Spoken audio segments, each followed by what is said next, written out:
Shelley here. Have you wondered what the shape of your personal brand could be for you?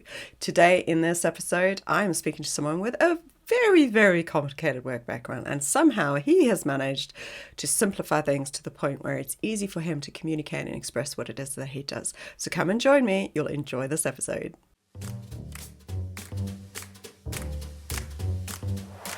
You're listening to The Brand Compass, conversations to navigate your way to building a brand fit for purpose and poised for success. Here's your host, Shelley Rosland. Hello there, my friend. We are back. Haven't those 2 weeks just whizzed by?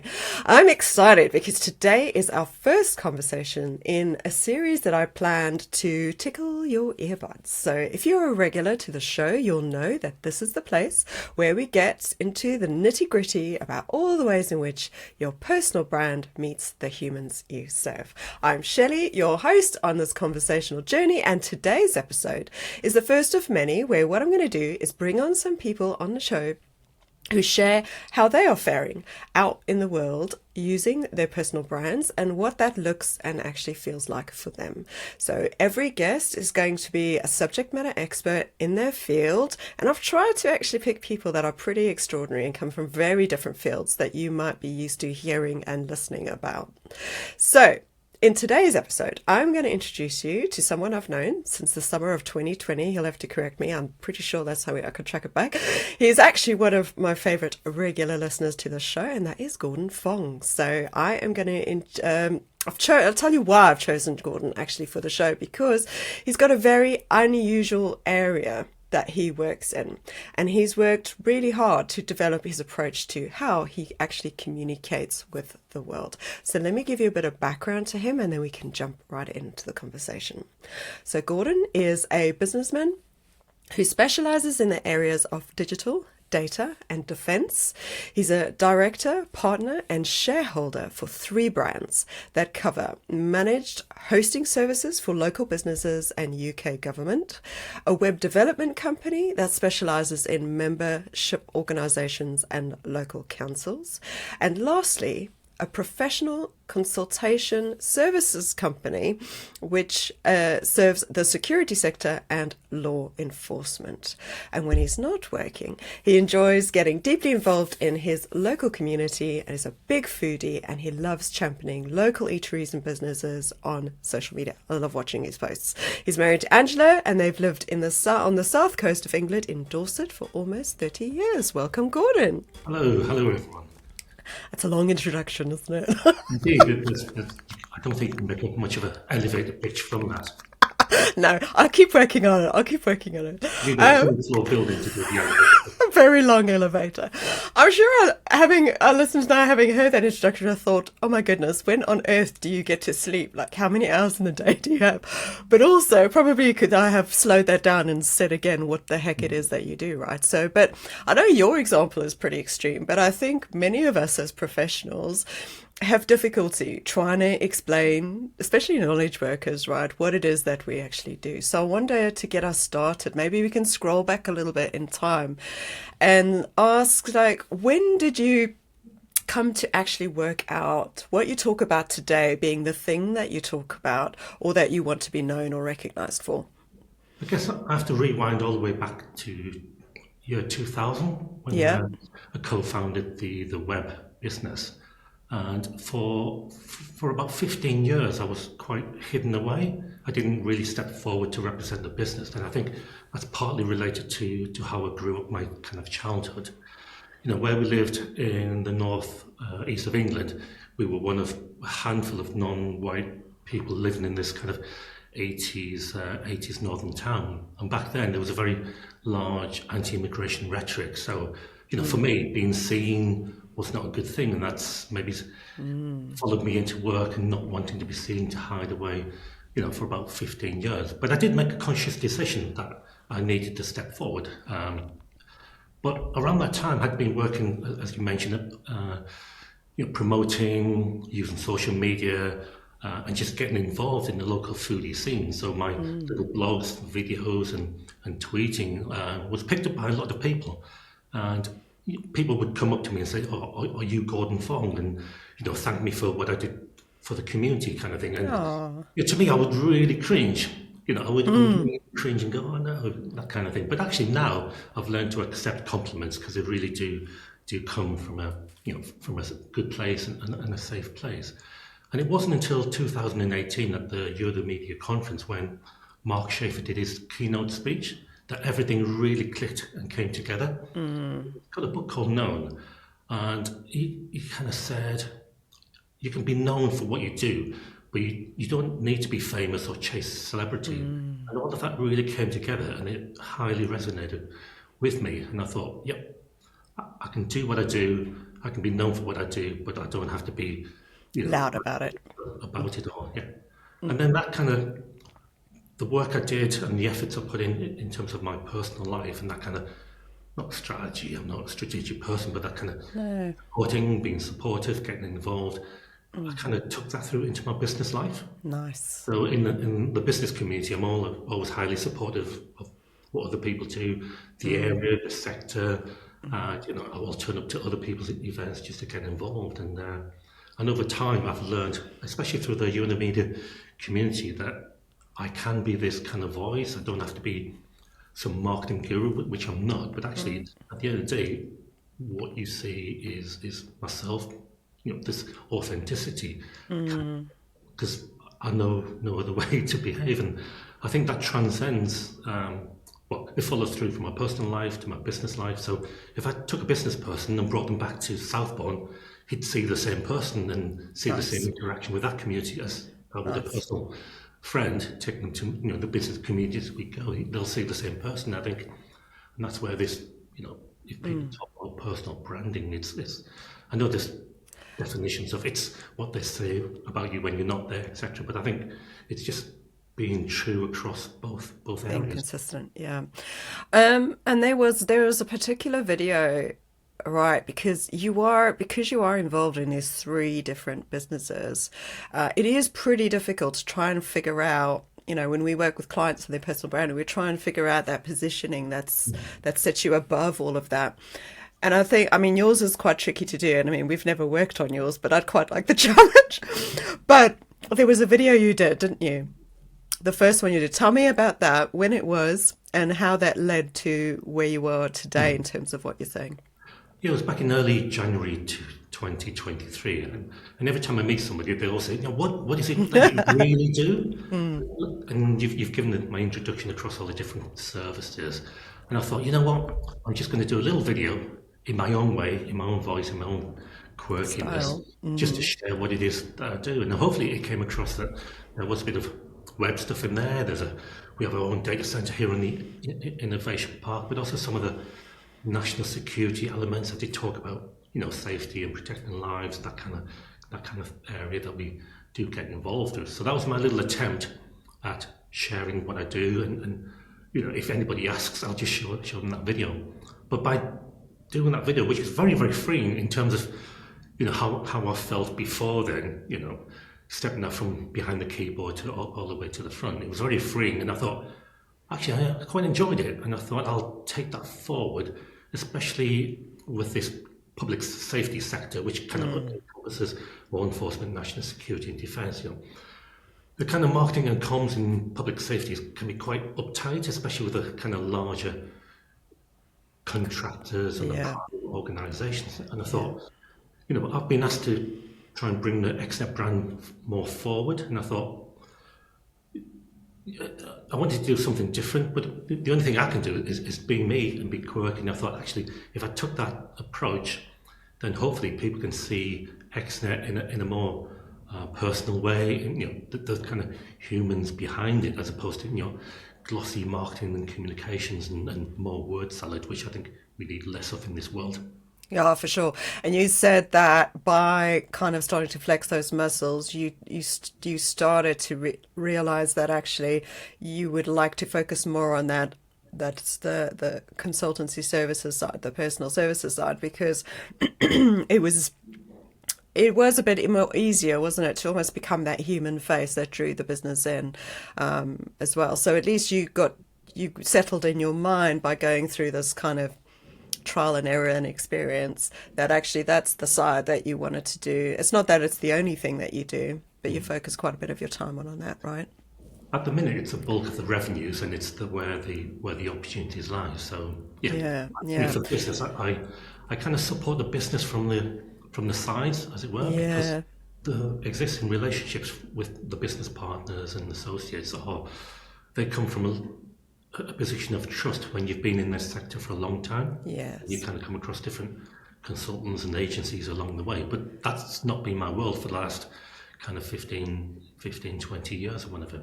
So what I do, my strategy is to support the businesses from the outside by doing these kind of quirky videos, by having a voice and talking about those kind of areas where, to be honest, the co-directors and founders and associates and so on, because they work in that sector, they don't want to be seen, or they even can't be seen. So I use my biggest asset that I've learned to understand, and that's me. That gorgeous face of yours, yes, and your spoon microphone.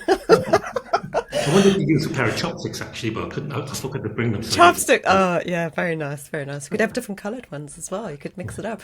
Yeah, and I think if anybody gets to go, and I will have a look, and obviously that video particularly, I'm going to have a link in the show notes for. But you've done stuff with the Battle Bus and the Battle Labs and things like that. And to me, that's really cool because actually it is hard to understand some of these different areas of. And then the video, you also do the.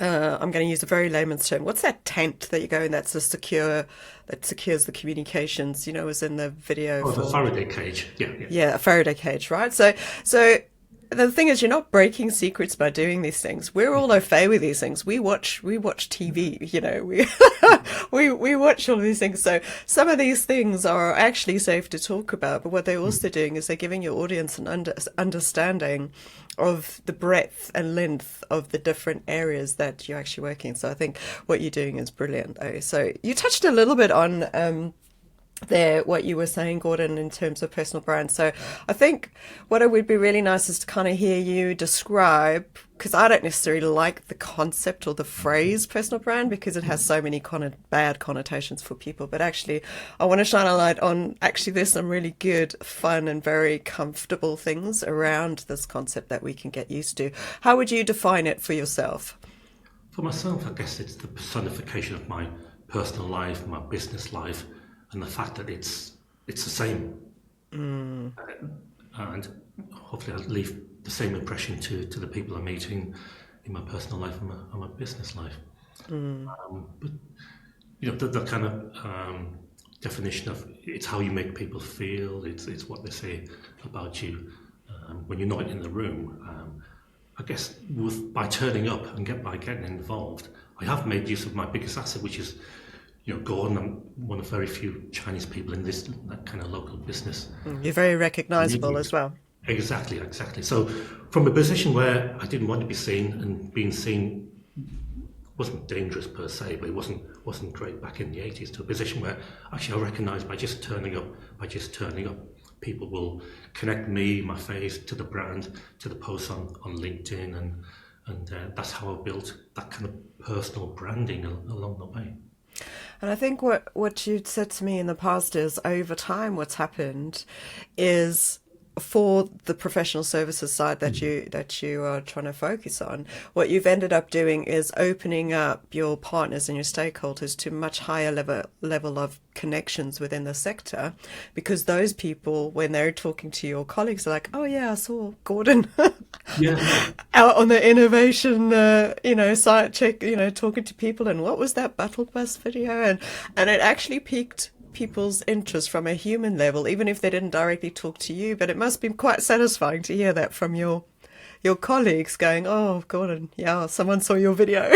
It is. So the other night, my business partner gave me a call, and he said, we were at dinner with the MD, or the UK MD of a global telecoms business, and then up came a slide, and it said Battle Bus. And that person said, oh yeah, I saw Gordon's video about the Battle Bus. We'd like to be able to do this with that. And then now, basically this week I'm working on a proposal to deploy that for this customer. So, I've always got the kind of self-doubt, is it working? Yeah.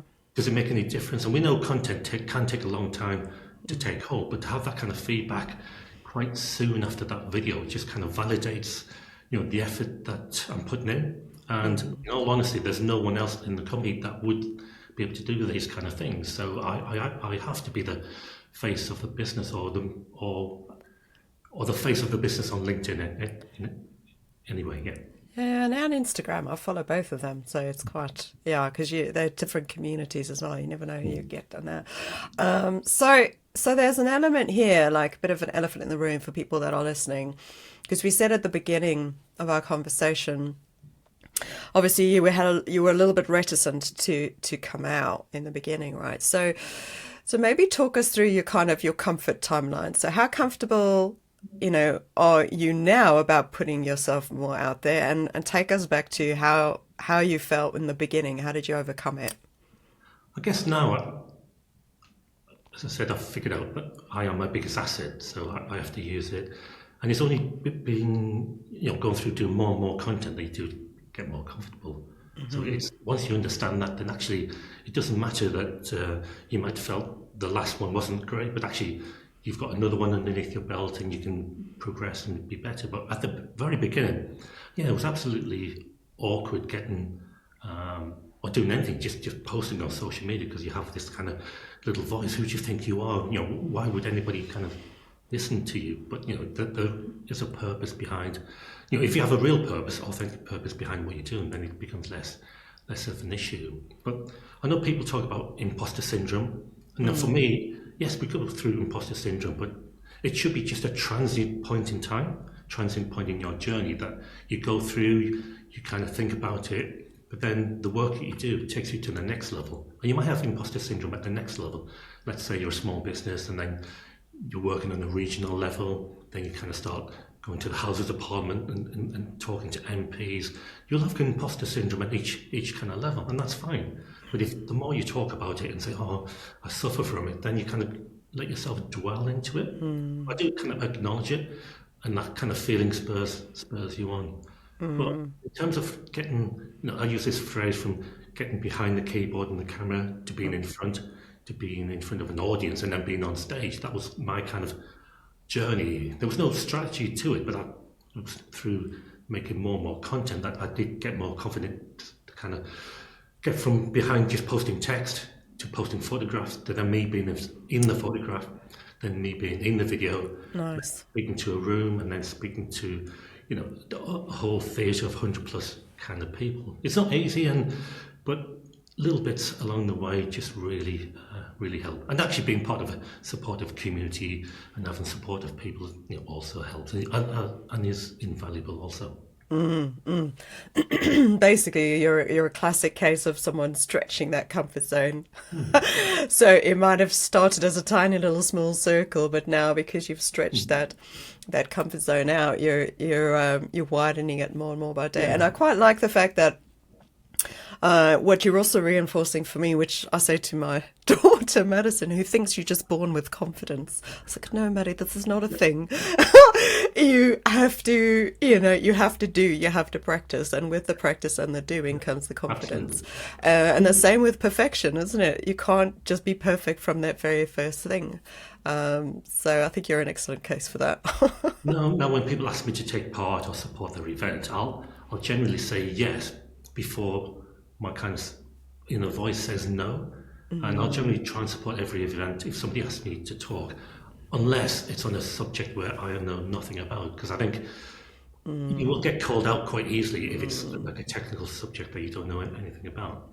But if it's about you and your own experiences, then that's happened recently when somebody asked me to present to the room and to like 50 people on Teams about my journey around the innovation parks. And I thought, I'm not a subject matter expert in innovation, any of this at all, but the fact that she wanted me to just share it, then that was my subject, and I was an expert in my own little way. So that was really good that somebody picked up on what I've been doing, my content. I thought, actually, can you just speak to the audience. Let's just talk about that quickly, because I know it's and for anyone listening, you've got a blog that kind of posts about your park life visitor. Explain what you decided to do and why you decided to do, so basically you've built this whole element anyway in your personal life where you like to get involved in local communities, and you brought that community building into the business side as well. But you decided with these innovation parks to do this park life tour. Do you want to just explain that a little bit for the listeners? Because I think it's really cute. I really enjoy watching your content on this. Yeah. When we moved from the centre of Bournemouth out to the Dorset Innovation Park, which is kind of in the middle of Dorset, yeah, we got involved in new technologies like 5G, and then working with the Army and the Defence in this innovation centre that I'm sat in today, the Defence Battle Lab. And the work that the engineers got involved with kind of swung a little bit towards maybe the professional services and the public safety. And it was around that time where my business partner said, can we try and promote the 𝗧𝗛𝗜𝗦 brand a little bit more? So in my usual kind of community-minded approach, I would share what was happening on the park with regards to the events, different businesses turning up, and just try and connect what we're doing and give a little bit of insight in what 𝗧𝗛𝗜𝗦 we're doing, connected with the park, and then just share that with the local community and show that actually these things do happen in Dorset. It's not just Cheltenham and everywhere else that these kind of things work, and just to show there's opportunities and this is a growth area for us. So having shared what's happening on the park, I kind of thought I need to do something different. And it was through a podcast with our favourite 𝗘𝗣𝗜𝗦. And 𝗘𝗣𝗜𝗜, if you're listening, you should get on Shelley's podcast. Absolutely. Yeah, I don't think that's going to happen. Ryan Alford onto his podcast, and one thing that he said was, if you romance a category, you can win the brand. And what that means, instead of 𝗧𝗛𝗏, me talking about 𝗧𝗏𝗏 does this, 𝗧𝗏𝗏 does that, week in, week out, offering free audits or whatever people do, I thought, if I romance the category, what does that mean? And I latched onto this idea of talking more about this innovation park. Then I thought I could take that on tour and drive around the UK, visit other innovation parks, find out what they do, why they're successful, maybe bring some of the ideas back, but actually sharing it to a wider community. So this park life started here, but then I've took it to park life on tour. So I'm driving around the UK in my electric car, and I'm sharing my experiences of the UK EV charging infrastructure as well. So making something more of my blog and my videos. And this year I want to take it global. So I've interviewed somebody from Estonia already. So by getting more involved in video interviews like this, I want to tap into the America, Singapore, Australia, and actually I want to drive into Europe as well, because there's a heck of a lot happening in Europe that I want to get involved with. My area is not innovation, but my kind of skill, or the thing I like doing, is making connections or enabling connections. And by shining a spotlight on other people, if I do it enough times, then I'll get the equivalent of a spotlight shone on myself. Okay, gosh, so international Gordon on the road. Okay, great. So if anybody wants to go and listen or watch any of that kind of content, you've got your Park Life blog on that, and we'll obviously put your socials in the notes as well. So that's quite a cool little series to follow you on as well. But good luck, man. All right, so I think what I'd like to ask you a bit about, Gordon, is, I know in my field particularly, I started in the work life after graduating uni, like 98, and my work has obviously changed over the years. Obviously, we didn't have social media, so it wasn't how you were talking about yourself wasn't as big a deal then. But over the last 15 years, I have had to change my message of what I've known for, as I narrowed down or I shifted my specialism or genius zone. So I just wondered, like, for you, how have you navigated the challenge of having to alter, what people know you for, because you potentially have changed, even from starting, towards 2018, like you said, in 2019, and now coming into the 2020s, you've had to start changing your message. So how have you found doing that? I think the important thing is trust. I think the content I used to put out before, or the messaging, was very much around web and hosting and internet, and that was quite easy to kind of digest. People kind of understood that. But also, when people engage with me or meet me, then they know that, yeah, we built up a relationship and that level of trust over time. So when I changed the message, it wasn't a case of, oh no, what's happening here? Why is Gordon going off in this direction? I would introduce it in a little way, but through the park life, which shows actually it's Gordon again. He's talking about a different thing, but it's still Gordon supporting the industry, supporting the sector, supporting regional businesses. So that was quite easy to change the message, but to something that was quite radically different. But I think by doing it in my own voice and saying, actually, this is an opportunity. The work that we're doing is making people safe, protect lives, and bringing perpetrators to justice, or at least the kind of work that we support helps agencies do that. Then I think that became easier because of the time I put in and effort previously. And built an audience where people have gotten to know you, right? And I think obviously your knowledge has gotten better over time as well.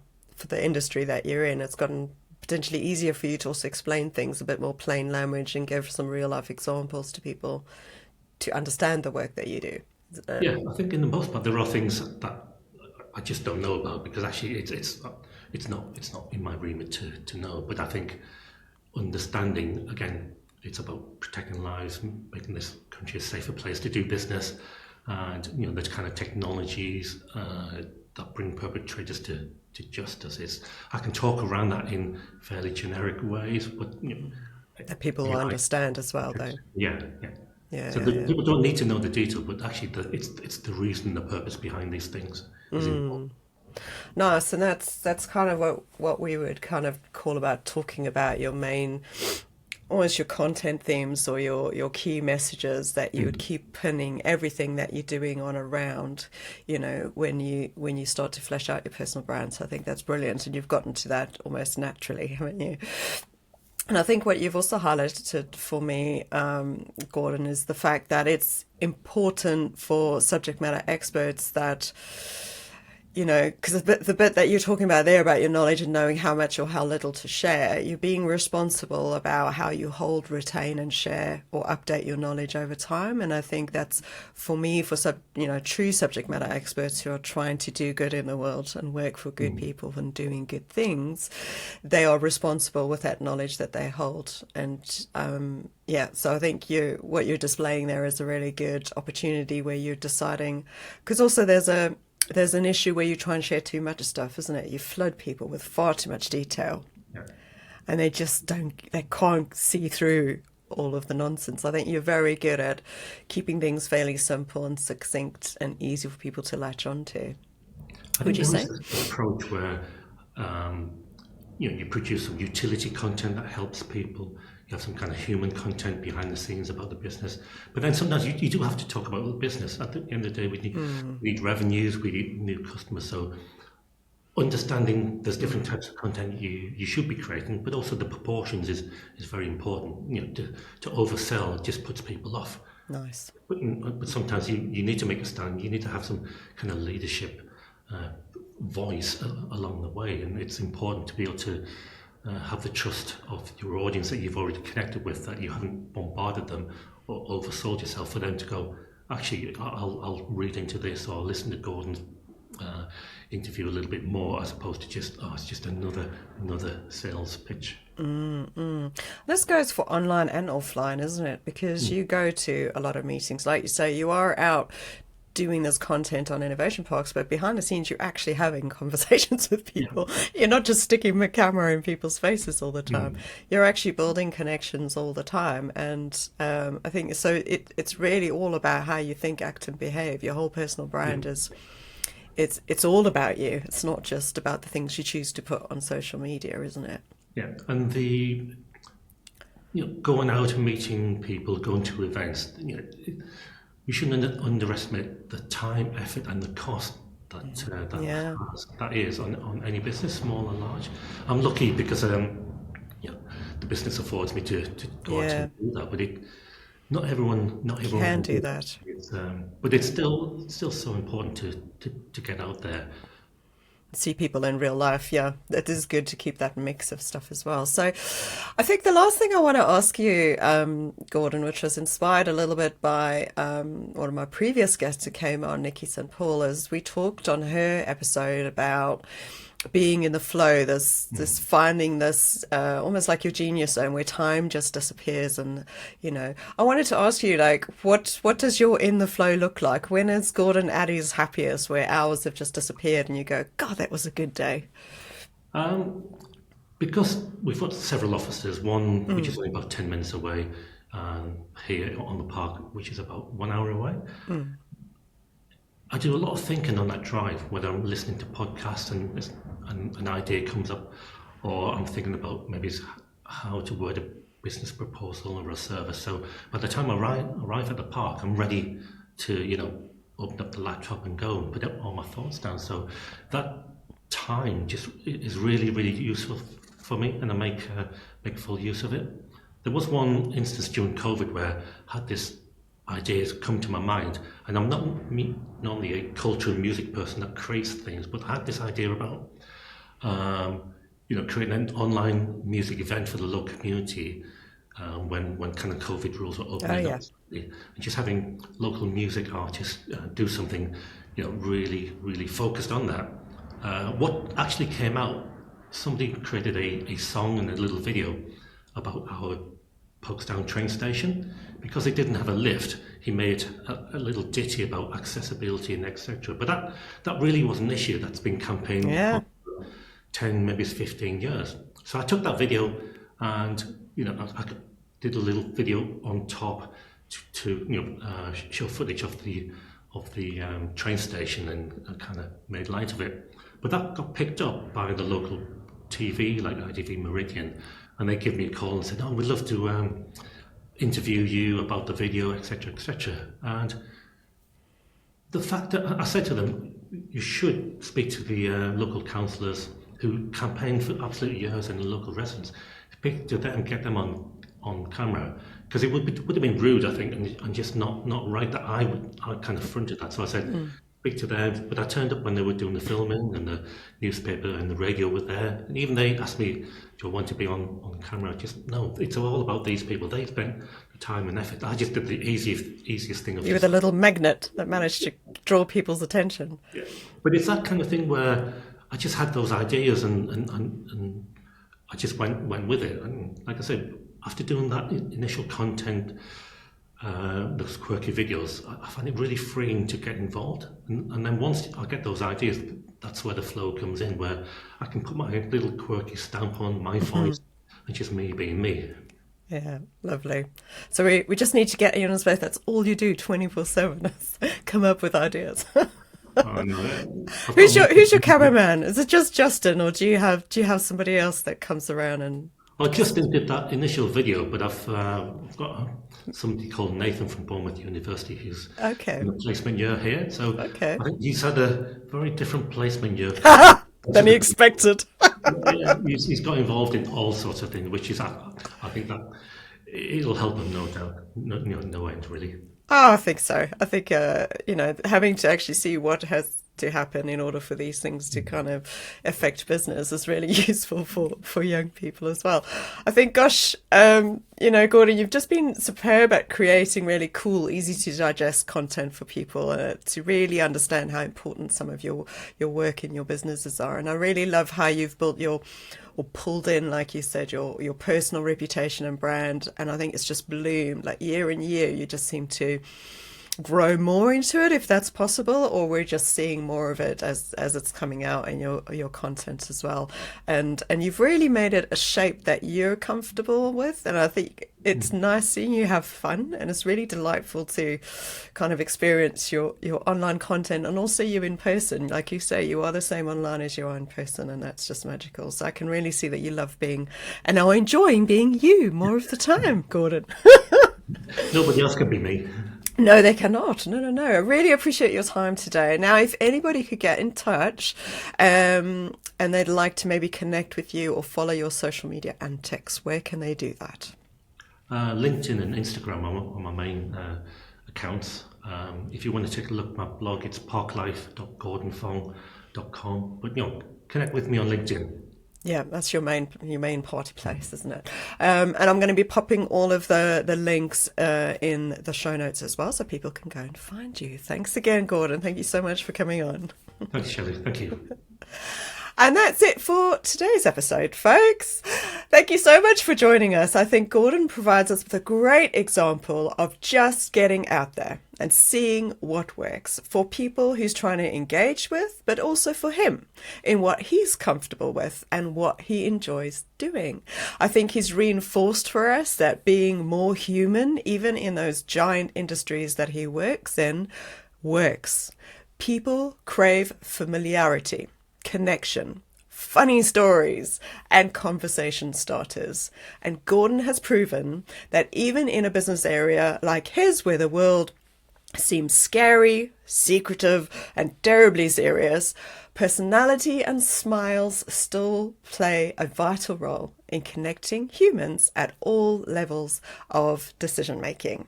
Who do you know who could do with hearing Gordon's approach to building his personal brand and recognizable reputation? Share this episode.